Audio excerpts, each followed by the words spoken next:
ఊడిపోయింది. అసలే పరిస్థితి బాగలేని పరిస్థితుల్లో బిఆర్ నాయుడు సార్ గారు, టీవీపై చైర్మన్ గారు నన్ను యశోద హాస్పిటల్లో ఆపరేషన్ చేయించాడు.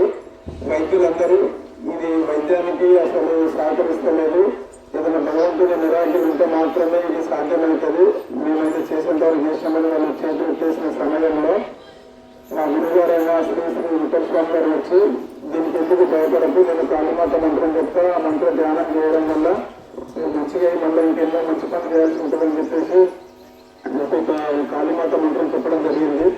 తల్లి, నేను లేచి నేను నడవగలిగితే నా జీవితం ఉన్నది రోజులు మీ సేవలనే అంకితమైతే తల్లిని ఒక సంకల్పం చేసుకొని అమ్మవారి నామ సంకీర్తన చేయడం వల్ల 40 రోజులలో కదలికలు స్టార్ట్ అయ్యి 90 రోజుల వరకు లేచి నడవగలిగాను అమ్మవారి కృప వల్ల.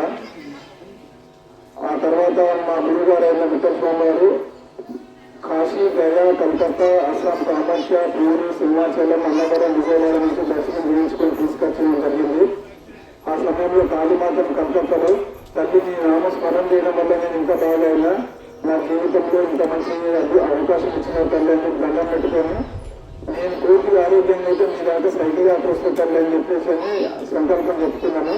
9 నెలల తర్వాత నా ఆరోగ్యం బాగైనాక మా గురువు గారితో సంప్రదించి సైకిల్ యాత్ర చేసేసానంటే నేను మా గురువు గారు మా మిత్రుల ముగ్గురం కలిసి మెదక్ జిల్లా తూప్రాన్ మండలంలోని ఒక శివాలయం నుంచి స్టార్ట్ చేసుకొని మార్పుడు మీదుగా కాశీ, కలకత్తా, పూరి, సింహాచలం, అన్నవరం, విజయవాడ,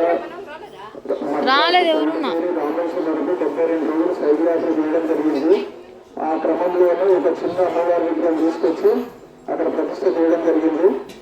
తర్వాత ఒక పెద్ద దేవాలయం పెడదామని సంకల్పంతో ఆలగడ్డకెళ్ళి ఒక 14 అడుగుల ఎత్తైన కాళీమాత